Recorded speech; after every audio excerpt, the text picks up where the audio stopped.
guys, Sean here, and I'm gonna be bringing you guys a new video. So first of all, I'm gonna address why I wasn't here. So I wasn't here because I didn't want to really upload, and I was very, I guess, demotivated from uploading. Which I don't know. I just didn't want to upload because I had been pumping out video after video after video.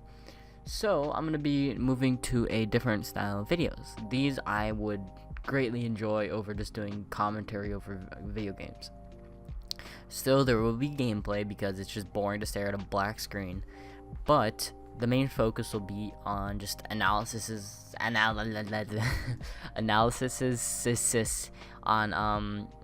topics that I find interesting. So as the case is for this video, it'll be the Note 8. Anyways, let's get into this. So why I'm switching to Android. I've been a faithful Apple user since the iPhone 6 came out in 2014. I loved it, a smooth and fluid UI. I was in love, and I found out Android existed. The first Android phone I ever got was the LG V10. It was amazing, a nice and big phone, yet it was very, very, very bad when it came to battery performance. I couldn't stand it. I switched back to the iPhone. I got the 6S. I thought this would be the phone to end all phones for me. It was nice and sleek, it was futuristic, it was amazing. Since I jailbroke it, it was an even better experience. But I felt the lingering effects of Android. I missed the customization possibilities that I had with widgets and everything. I had that even a jailbreak couldn't provide any of those things. I found myself making my phone look more and more like Android. It was good, but that battery life. On the 6S, it was only 2 to 3 hours since I had a butt ton of tweaks from barrel roll and all that stuff. I switched to the G6, the LG G6. It was a competitor to the Samsung S8. But this phone was a mixed experience for me. A lot of people will tell you that it's a great phone, but for me, it wasn't that good. It was a decent phone, don't get me wrong, but it wasn't what I wanted. I wanted a phone that would look nice and was Android, what I thought Android would be and is. I couldn't find that phone until now. After weeks of research, I found the perfect phone for me, the Note 8. We all know what happened last year with the Note 8. It blew up pretty much, and not in a good way. Now the next phone I get, I'm keeping until I break it or it just poops out from just years of use. The Note 8 won't give up and be broken down by updates. Apple. And if you don't know what I'm referencing, if you buy the iPhone X now, and in a year your phone will be as slow as an iPhone 6 is now. It's just because they slow down your phones. Anyways, let's get back. Also, the way they have dual cameras is just perfect for me. I love that. The only gripe I have with the phone is where the Touch ID sensor is. I would have liked it if they built it into the home screen, similar to what Apple's done, but that's the only thing I like from Apple now, that they just have it where the home button is. This isn't that big since I do have somewhat long fingers, so I will be able to reach it just fine. I want a phone that looks professional and will get me through the day. Apple is the supreme of the phone industry. They make overhyped stuff, and it's not as good as it is. I mean, where Supreme makes clothing that it at least does something, it'll show you that you can afford it. Apple just makes stuff that makes you look like a douche. I mean, if you own an iPhone, don't get me wrong, you could be a nice person, but the majority of people that I run into in iPhones are either white girls or people that just join the hype, and I fell into this category of joining the hype. Now, let me clarify. I love technology. I've always loved it, and I don't think I'll ever not like it as much as I do now. But Apple, their things, they just overhype it, and they hype stuff that's 2 or 3 years old. And they just don't make innovative choices like they claim to. Also, the Note has wireless charging, which is a godsend for me. Now you may be thinking, doesn't Apple have wireless charging? They do, but it is first gen for them, and it is probably the first gen and the only thing we'll ever get.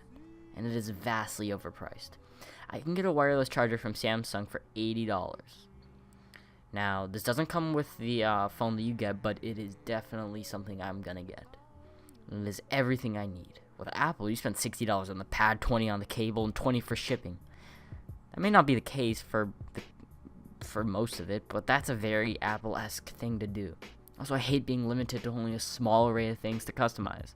Where Android is jailbroken and is a jailbroken iPhone, and this doesn't include the already existing method, which is jailbreaking for Android, which is called rooting. Now the specs. Jeez, does Samsung toy with us. The display alone is killer with those rich blacks and all those bright and vibrant colors. But the battery, it can apparently last for 3.91 days. What? That's major improvement from my lousy 4 hours that I get from my iPhone 7 Plus. I mean, if Samsung can do that, then come on, Apple. You're getting swamped by these bad reviews of people and, well, bad specs. If you just upped your battery, you'd probably get an increase of 1,000 people just buying your phone. Now, my friends are all on Apple. Most of them are, and I only know of one person that had an Android. He switched to an iPhone 7. But I tried to persuade them. But they just want a simpler experience. They don't really care. They just want something that's going to be reliable. And if they really wanted something that's reliable, they should just get an S8 Active. That is probably the most reliable phone that I can think of. Just get any active phone and you'll be fine. Or just get any Android phone. They're reliable. Although there are some from, like, third parties that are not that well known that will poop out on you. The major companies like Samsung, LG, even OnePlus, they're all great companies that make reliable phones from what I can tell.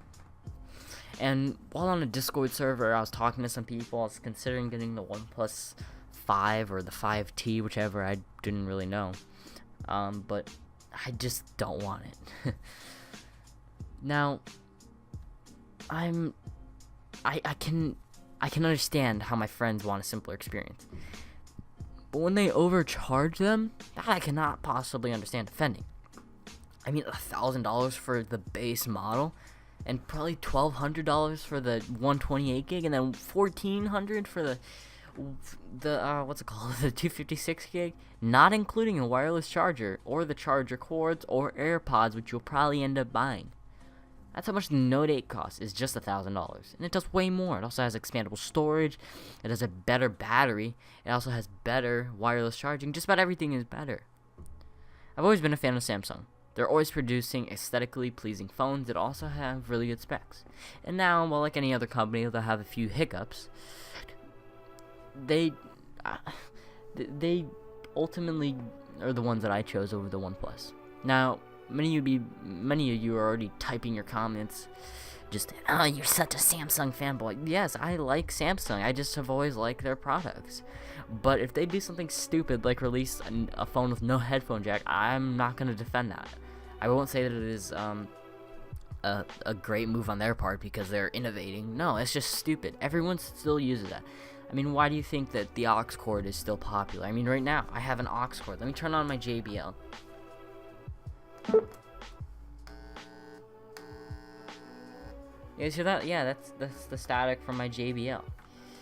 And with all these adapters that I need just for the iPhone 7, it's just stupid. Also, if I get a drop of water on my phone, it's gonna break down and I'll never be able to use it. Then I have to go to the Apple store, get it repaired, wait 2 years because they're slow as hell, and they just want to make it seem like it's doing good.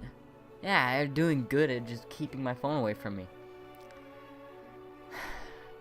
And also, the reason why I didn't want to get the OnePlus 5T is because when I saw it, it looked so much like my iPhone 7 Plus, I didn't want anything to do with it. I mean, all the marketing they did, that was amazing. I liked how the OnePlus 5 was catered to students. I'm a student right now. I'm in high school. I need a phone that I can just write something quickly and then be done with it. But I have my iPhone 7 Plus right here, and it's just horrible for me. To conclude, the phone, before I get it, seems nice. I will update this if anything occurs that it will change my opinion on Samsung. And me being an average person, I don't know what to expect. I'm hoping this will make me switch and stay on Android, but only time will tell.